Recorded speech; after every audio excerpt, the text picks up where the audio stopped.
Aïssa Sago, bonjour. Bonjour. Vous êtes adjointe au maire en charge de l'action sociale à Aulnay-sous-Bois. Pouvez-vous nous parler de votre délégation ? Tout d'abord, merci pour l'invitation et de me permettre de parler de l'action sociale à Aulnay-sous-Bois. Depuis la séparation du service social départemental et du CCAS, le maire souhaitait redonner un élan à l'action sociale sur la commune. Et pour cela, nous avons travaillé sur 3 axes très forts. C'est-à-dire, nous avons voulu donner plus de cohérence à ce service, plus de solidarité et de cohésion sociale. La cohérence, c'est de regrouper au sein du CCAS un pôle insertion qui regroupe toutes les missions du CCAS, le projet Ville RSA et le PASS. Au sein du CCAS se trouve également le MAD, le service de maintien à domicile, qui permet de prendre en charge nos personnes âgées, leur donner la possibilité de rester à leur domicile tout en ayant les soins dont elles ont besoin. Voilà, avec plus d'autonomie, avec de repas, de transport.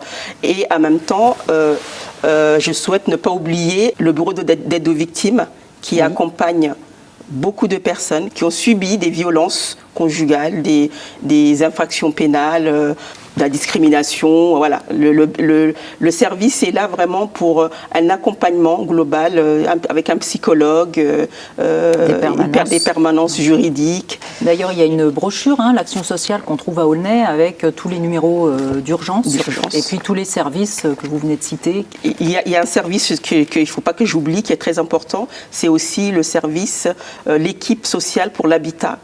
Qui permet de maintenir les locataires dans leur logement, des personnes qui se retrouvent en difficulté d'impayés de loyer. Donc cette équipe est là pour les accompagner, pour leur permettre de trouver une solution à leurs difficultés et surtout d'être maintenus dans leur logement, et ce qui évite l'errance, l'expulsion, en même temps l'expulsion et aussi des difficultés financières au CCAS, puisque une nuitée d'hôtel, tout le monde sait ce que c'est, donc maintenir une famille dans un logement revient moins cher que de payer des nuitées d'hôtel. Alors justement, vous nous parliez du PASS, ce service, donc le pôle aulnaysien des services et des solidarités, qui a ouvert à peu près il y a un an, qui est vraiment dédié à la jeunesse. Est-ce que vous avez un retour de ce jeune service déjà ?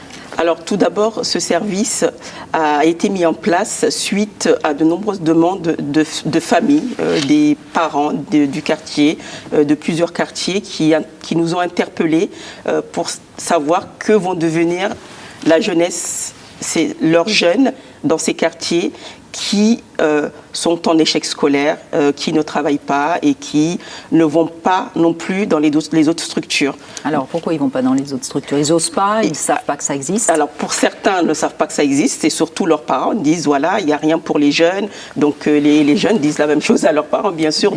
Ils sont venus nous interpeller et beaucoup de jeunes aussi ont la crainte d'être jugés ou de se dire j'ai pas de diplôme donc je n'ai droit à rien.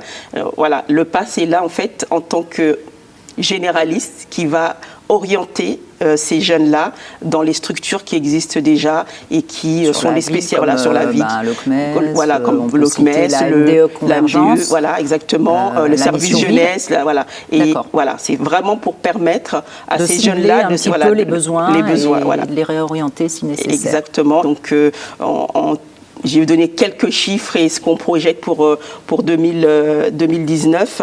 Donc, depuis l'ouverture du PASS, 1295 personnes ont été reçues au PASS avec différentes orientations, 12 chantiers d'insertion qui a été mis en place pour ces jeunes-là. Il faut savoir que le chantier d'insertion est le support du PASS pour permettre aux jeunes de mettre le pied à l'étrier, de commencer un petit travail 15 jours pour vraiment se donner l'habitude de se lever le matin et de se dire il faut que j'aille travailler. Ça compte dans le CV. Exactement, ça compte dans le CV. On a au moins une expérience professionnelle. On travaille avec les services de la ville, le service bâtiment, les bailleurs. Donc voilà, pour 2019, encore plus de chantiers qui sont prévus pour accompagner ces jeunes.